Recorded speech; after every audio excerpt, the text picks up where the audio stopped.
Hello, everyone. I can't say this surprises me. It's the fact that I know there's going to be people who agree with this. That is incredibly frustrating, and the sheer amount of people this pertains to is infuriating. So Trump decided that it's not Putin's fault that Putin invaded Ukraine. Basically, he's blaming Biden. Okay? So consider the fact that there are no American troops on Ukrainian or Russian soil. There are no NATO troops on Ukrainian or Russian soil. There weren't any before the full-scale invasion of Ukraine began. Not a single shot was fired at Russia from any NATO country or from the US. Not a single bomb was dropped.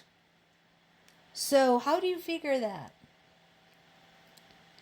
This is a typical bully response. You know how bullies work. Any of you who have been bullied, and most people have been bullied, know this. It's your fault. You did something wrong. It's not my fault that I'm hitting you. It's not my fault that I'm slamming you into the locker. You did something. I didn't feel safe, and therefore I'm going to beat the crap out of you. That's the logic.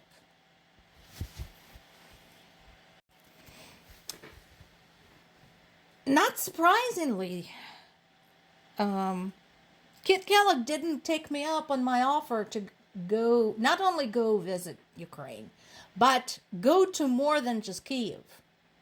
I told him he should go, where there is some serious action. Kyiv gets air raids, sure, but Kyiv has more Patriot air defense systems. So while shit hits the ground sometimes, it's not nearly as bad there as it is in other cities. So at the time when the potential visit was announced, I said, hey, dude, go to the Donetsk region, go to Dnipro, go to Zaporizhzhya, if you want to see something. And he decided not to. He keeps saying that this is very, very important. He keeps saying that, ending the war in Ukraine was a campaign promise, so they absolutely have to fulfill it. Well, honey, you're going to have a hard time fulfilling anything pertaining to Ukraine if you don't see firsthand what the fuck is going on there. What's the matter? You're afraid you're going to get a drone falling on your head? You mind? That's the shit that Ukrainian civilians deal with day in, day out. Just saying. Also, have you noticed how the timeline had shifted? So first, Trump was going to end the war in Ukraine in 24 hours before he even took office. So he has 11 days to do that still. So, let's not give up yet. But he's not mentioning the 24 hours anymore. Then I think it was a few weeks, and now we're talking maybe within the first 100 days, and some people are saying the first 6 months. I forget who posted this, but somebody did post a meme talking about this, saying it's easy to meet the deadlines when you are the one setting the deadlines.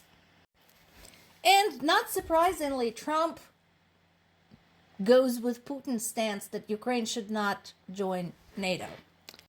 So this is where I asked you folks. So here's the two options we have. Okay? So stay with me there. Two solutions out there. One, EU has Russia on its threshold. Two, Russia has NATO on its threshold. I don't know about any of you, but I think the second scenario is better for the world's stability. Just saying.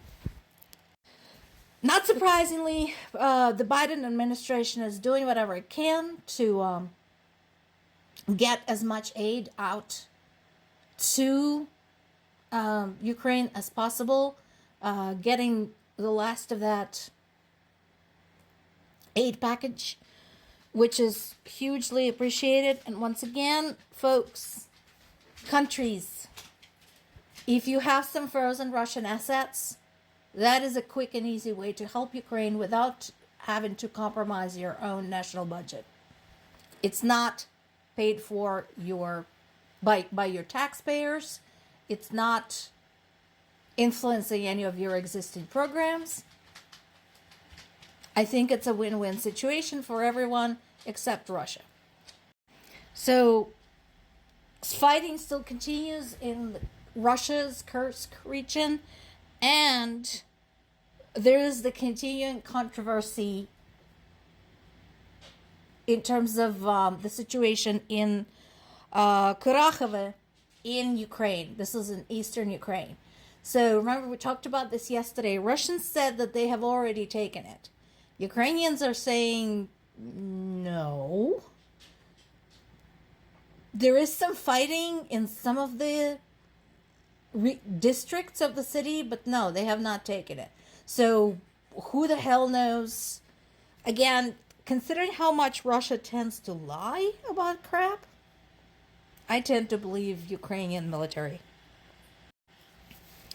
EU Foreign Policy Chief Kaja Kallas accused Russia of basically using the natural gas supply to blackmail countries.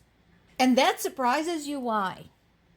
I mean, yes, you're correct. That is what is happening. But that surprises you. Why? This is Russia we're talking about. That's what they do. They take a handful of resources they still have left and try to get as much leverage out of them as possible. Ending any kind of dependency on Russian anything should have started 11 years ago when Russia invaded Crimea. That's when it should have begun actively finding alternatives, converting, and so on. Some countries have done it, some have not. Shame on you. Situation continues to be dire in my native city of Zaporizhzhya, where my parents still live.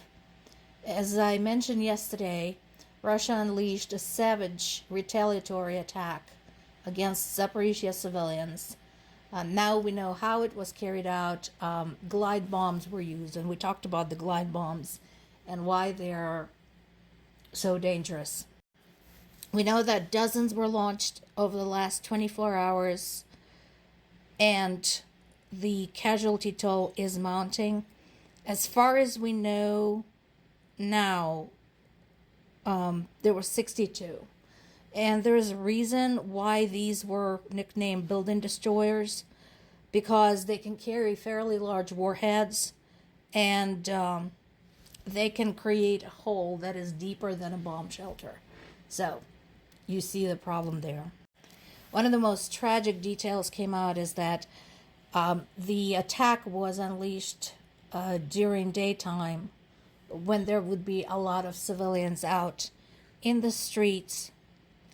We're up to 126, and the debris from the bomb, among other things, hit a tram and a bus with passengers inside. Many were severely wounded and some were burned alive.